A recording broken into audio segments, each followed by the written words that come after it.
How's it going, everyone? And welcome to another session of the Let's Talk Show by Interlingua. As usual, I am your host, Mike Reese, and I welcome you to this probably highly educational session because we will deal with one of the most popular topics out there, which is diversity. You go out to the street and you find a whole bunch of different people related to whole different backgrounds, different genders, different orientations. They all have a story to tell, and they all have a reason that has shaped them that way. Are you familiar with one of those people? Do you have someone close to you that maybe you have learned something from?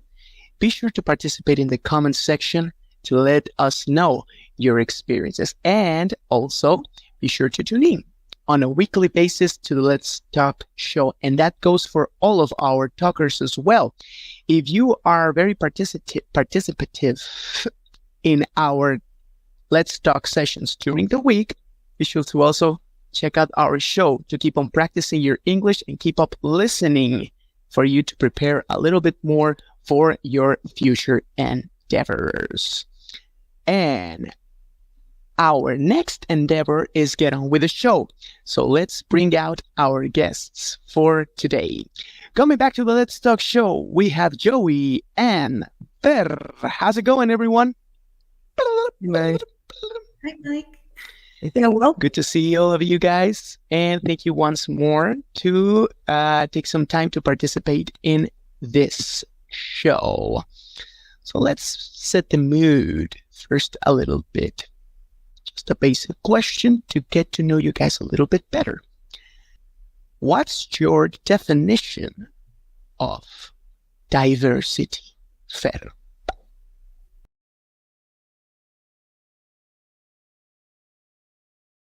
in my own words, I would say diversity is the coexistence of different experiences, because we as people, we as individuals are a bunch of experiences together, and experiences that are at the end what defines us. So like the coexistence, specific coexistence of everything, I think that is diversity.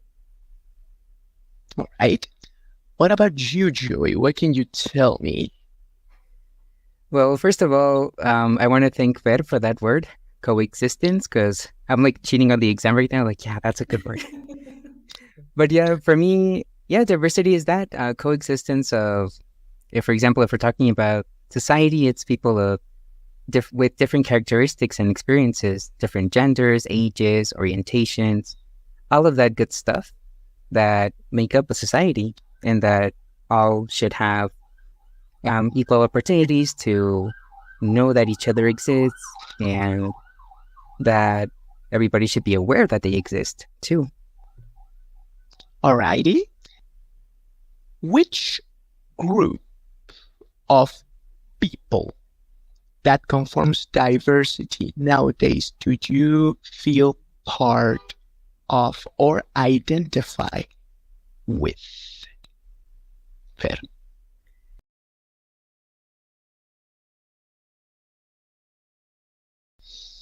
Yeah. So first of all, I think my sexual orientation, I am an asexual person, and we're more or less 1% of the world's population, so not a lot, but also not too little, you know? There's also 1% of redheads in the world, so that's kind of, yeah, I know. Wow. Well, maybe my identity as a woman, that's kind of debated, but I find womanhood experiences to also be very diverse and very interesting as well. And what else comes to mind is regarding mental health.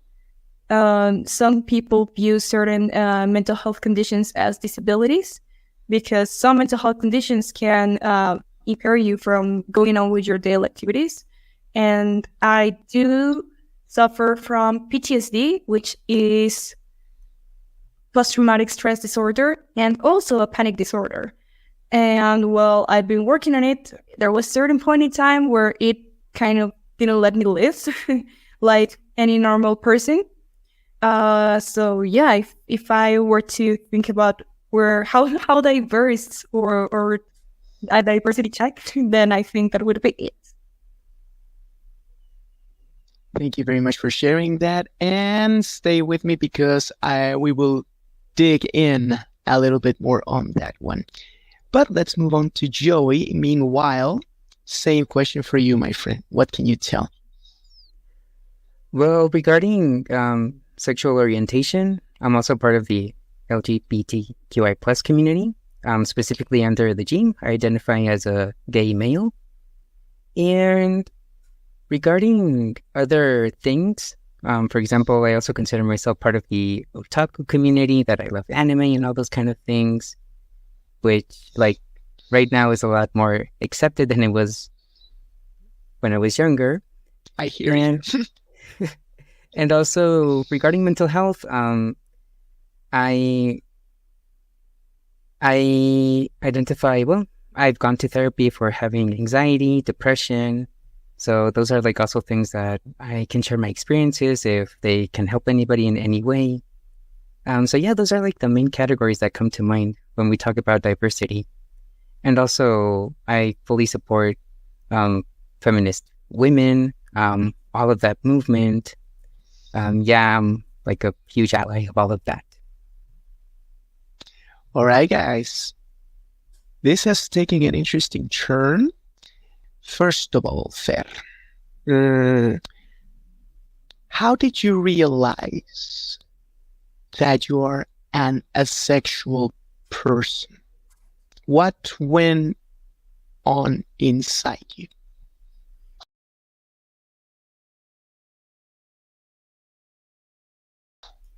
That's a great one. I would say in secondary school, I was like, I don't know, like maybe 12, 13, kind of.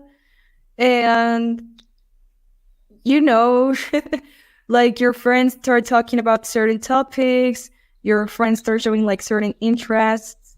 And I just felt like very out of there, you know, I could never relate to that. It wasn't relevant to me. I would rather like be playing video games, like have my Xbox that kind of talk about that. And then I felt like maybe there's something wrong with me because I don't like this and everyone else does. So I started, as you do when you're a teen with internet, I started looking up online like what it was, and I found there was a community of people who called themselves asexual, which asexual means that, well, it's a very broad term, but in general, it means that you feel close to non sexual attraction to other people, regardless of gender. And I felt kind of seen, like, okay, this makes sense to me, you know, I can relate to this. But then I also found that, as tends to happen with LGBTQ plus people, there are always some others that want to take you down because you're not normal, because that's not correct. So I kind of distanced myself of that for many years. And it wasn't until college, until I was in university in my first year, that I thought like, no, this is too much. Like what I'm feeling, this makes sense to me. And then the label asexual, I kind of took it, and I started using it since then. Have you ever come across with another asexual person, or why not other asexual people? Yeah, I have. And it's funny because when I approach mainly LGBT groups and I say like, hey, am I asexual? They're always like, oh, I never knew anyone from the A before. And it's kind of fun. But yes, I've met other people like face to face who are also asexual. asexual or part of the asexual umbrella because there are different, let's say, subcategories of asexuality. Okay. And I've got the chance to meet other people like that and share experiences with them. What have you learned from that? And that has helped you to make, why not, that make peace with that part from you? Okay. First of all, like reclaiming asexuality on myself and having other people talk about it has very much reframed what I thought love is, or romantic love in certain cases. And I talk about it a lot. Because since you're little, especially if you're a girl, most people tell you that the biggest thing you will ever do in life is marry someone who's good for you, you know? And that you have to strive for marriage and having kids and having this simple home life thingy. And I don't know if it's because of my identity that I never thought about it that way. Like, that's never what I wanted. And then when I found out asexuality and all that comes with it, like questioning what love is, what relationships are or should be, or even gender, it's like, well, now it makes sense why it didn't feel like that before, you know? Like, it kind of, like rewired everything in me.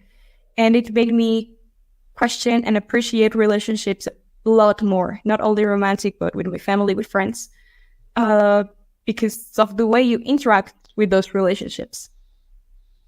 Is a loving relationship on the table for an asexual person? And if so, how would it be like?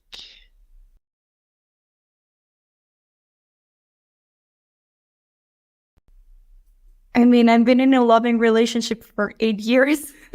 So yes. But that's precisely it. That's what I mean with like reframing what romantic love is. Because what you see in movies, what you seem to be, it's all a very like made up thing, you know? And that's all we know until you start to question it. So yes, like being asexual doesn't mean that you're incapable of loving other people. It's just that your love, it's not going to be shown like it is in the media, you know, maybe. Or there's going to be a lot more talking about, certain things and boundaries. But also, if you're with the right person, they're going to understand, which hopefully, well, not hopefully, but happily, is my case, you know? So glad to hear that. And congratulations. 8 years is quite a thing. Now, Joey. Earlier on, while we were texting, you shared a part of a certain moment that you lived in your upbringing. Was that, could you give me a little bit more information, and also could you please tell me if that was your first approach with diversity in our society? It kind of was. Yeah, I mean, during my elementary school years, I, as you know, I was brought up in the States and whatnot, and we would move a lot. But when I reflect on it, that's when I noticed that children are like really the purest form of a human being. Like, there are no prejudices, there is nothing. And I believe that because I remember myself as a kid, every school I would move to, I wouldn't have a lot of friends. I was never like the popular guy or like the super social butterfly, but I was always a sincere friend. So I would always have a friend that I had friends of all types of, all kinds of backgrounds. I mean, I remember that my first friend was this little girl named Ashley. She was your typical Caucasian, super blonde, blue-eyed girl. Then the next year, my best friend was Eduardo, who his family was very, very similar to mine. They were also Mexican. Then in third grade, my best friends were both African-American, Jordan and Tavani. I remember them very well. Then in the third grade, I also had another friend, Tabitha, who was a very tall girl. She looked very she looked like a super strong girl, but she was the sweetest person I remember in that classroom. She was so sweet, so loving, and so like quote unquote girly too. Despite A how gentle giant. yes, she was. I mean, she always made me feel the most comfortable I've ever been as a newbie. And then I remember that in fifth grade, I had a friend whose name is Jimmy. Um, I remember that he was in the special ed class. I believe I remember that they told us that he had some form of mental retardation. I don't remember the exact diagnosis for that, but the same thing. He was always he was super sweet. He would always play with me, and that's as a kid, that's what I wanted. I wanted attention. I wanted to have a friend, somebody to play with, and I never cared who it was, if it was a boy or a girl, what their background was. I was just happy to play with someone. I mean, especially I, who didn't have any brothers or sisters and was moving all the time. I was just happy with having a friend. And I always found those kind of people, which now that I think about it, maybe sometimes I ended up being friends with the outcasts, being an outcast myself. Well, the same, quote unquote, outcast. But that's actually that's why I even remember their names, because they were really good friends. They weren't just like friends that were like there for like just a couple of weeks and that's it. No, I mean, every day we would get together and play, and that would be awesome. Do you think that experience would have been any different if it had happened in Mexico? Slightly. I mean, in Mexico, obviously, there isn't that like range of people from different ethnic backgrounds. Well, as far as I've seen. But the only thing that wouldn't have changed is that I never cared if my friend was a boy or a girl. Like, I really wouldn't care. Like, the only reason why I couldn't be friends with that many boys, specifically here in Mexico, was because most boys loved soccer. And I'm not the biggest fan of soccer. But everybody who liked playing anything else, which were mostly girls, I would get along with them. And that's the only big thing I think would have changed. Just the fact that I might have had more friends that are girls or assigned girls at birth than boys, but just because of that specific topic. But would it be? Oh, okay. I was just gonna say, would it be fair to say that that experience shaped your perspective on the world? And if so, how would you describe it? I would say that it did, because it really did help me not have any sort of, not have a pre-established mindset about anything. I mean, when we moved back to Mexico, I met one of my cousins who also is handicapped. She cannot walk, she cannot express herself very clearly.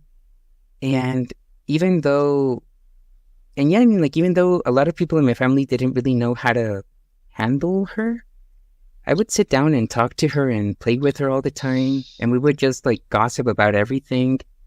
And it's a very lovely experience. I mean, to this day, we still talk practically every day, or we chat over Messenger or WhatsApp or whatever. And yeah, like I said, she's one of the sweetest people I know, and I have a lot of love for her. I mean, and I'm actually from my father's side, the cousin that is actually closest to her. But because of that, I mean, I've already had friends of all kinds, so why not? There's no nothing pushing me back from being able to establish a relationship with anyone. Fair enough. Stay with me on that one. We'll get back to it. In the meantime, fair. Now, to talk about your PTSD, may I ask, what is the source of it?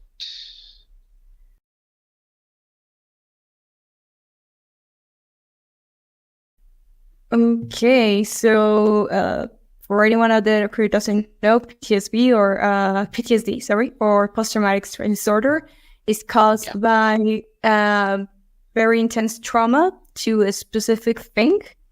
I don't usually disclose my trigger or the origin of my trauma, but I can openly talk about the experience of it.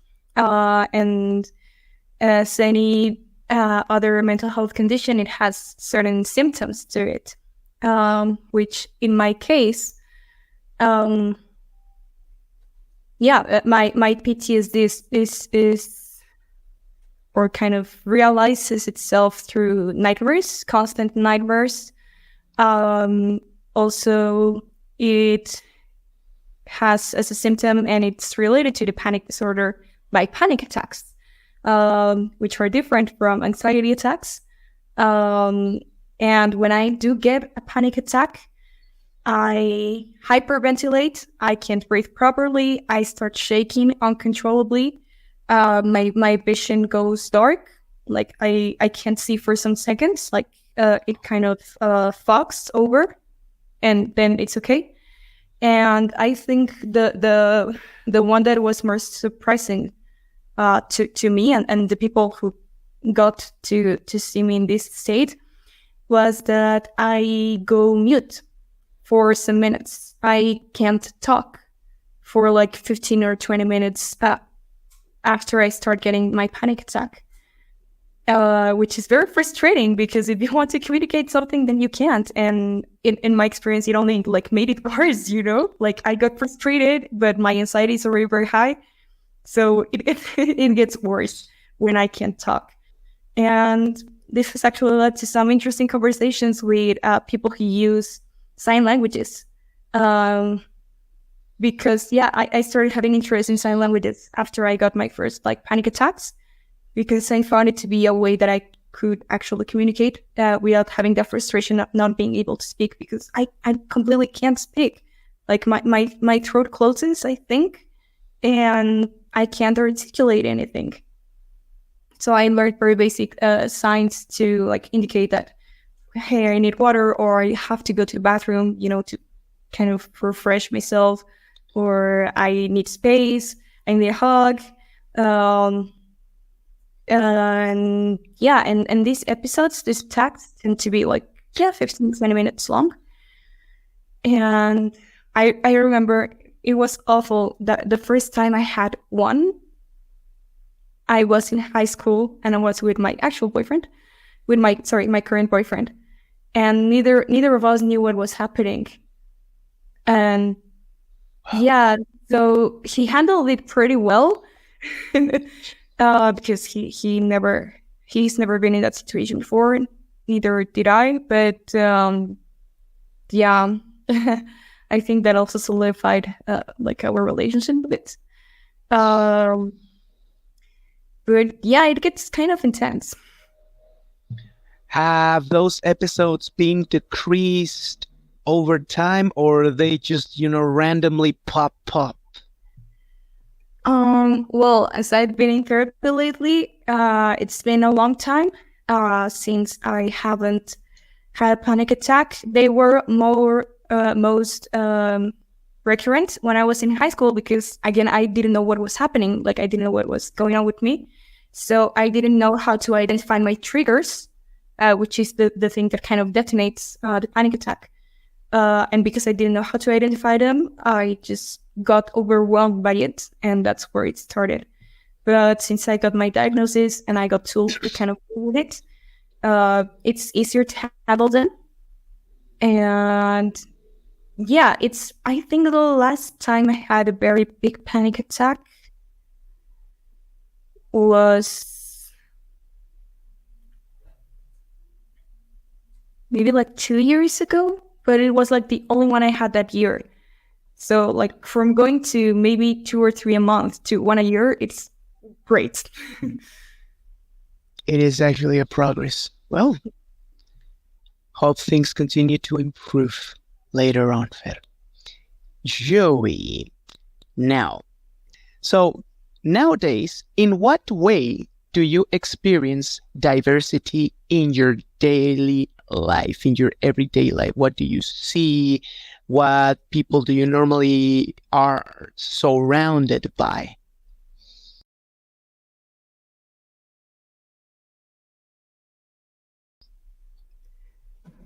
Well, I since I don't go out that much anymore, I can Oh, just talk about the things that I. But yeah, I mean, at work, I mean, since I talk to doctors and stuff like that, I see people or I hear people from different nationalities and such. But also, what I have seen is that, especially since moving from a small city to, very close to Mexico City, yeah. I have noticed how much things change and also how much things have changed during, during these years. Right now, I can say that specifically where I live, I see a lot of people from the LGBTQI plus community. I have a lot of friends here that I know that are part of that community. And also at work, I still see a lot of, for example, single moms. I'm friends with several single moms, and for me, they are some of the most powerful and just admirable women that I've met, or just admirable people in general. Because I really admire how they, just keep pushing forward despite a lot of things, despite some of them having no support from the father of their child, or others not having even support from their families. I am just amazed at how they managed to push through all of that. And also something else and also more diversity that I've noticed is on the streets. Like, I've seen how, I mean, I had never encountered, for example, that I haven't had that much experience with elderly people when I was younger, for some reason. The same thing, because I hardly ever go out. Now, here, I have seen several of them. I have frequent contact with them, and I've learned a lot about how to deal with them, how to help them do these little things that you would think that everybody knows how to do. But when you're a child that hasn't been, that hadn't been exposed to the world that much, like, it's a learning process. So yeah, I mean, those are like the kind of things that I've seen in my daily life now. Coming back to what you said earlier on, you describe yourself as a gay male. I would like to know, from your own opinion, from your own perspective, what is the concept that you have of masculinity, of being a man? Because, I mean, for so many years, being hyper masculine, being toxic, being even a macho, that was and is still considered to be a man. What do you think it makes a man, or defines a man, a male? That's an interesting question. For me, it has a lot to do with somebody that genuinely wants to protect others, who is protective, but not in a toxic way. But also, I know that definition can also has a lot to do with women. What else? I'm not sure how to I'm really not sure how to define masculinity at this point in my life, because there are a lot of traits that I know that both genders have and both genders share. When I define myself as a gay male, it's more than anything has to do with the sex that I was assigned at birth, and also the sex that you identify with. That has to do with just like quote unquote masculine traits, which sometimes have to do with how you look physically, the way you act. Maybe it can be like a more dominant sort of way. But honestly, there is like nothing that for me really defines what it is to be masculine or what it is to be hyperfeminine. The thing is that I'm at this point in my life where I just see people as people. And I define myself as gay because I know that I'm more attracted in a sexual sense to masculine features, or what people normally consider masculine feature. But I say that more like for society, because I know that it's easier if you say masculine, society normally has an idea of what they think about when you say that. But it's not something that I define it. I don't know if I make myself clear. I'm sorry. I think No, you are. the thing is that, this episode was to get to know you guys a little better because, speaking of diversity, I know it's a very complex topic, but if I could simplify it in some words, it could reduce to every single person has a story to tell. Every single person has a voice, and every single person has had experiences that have molded them to what they are now.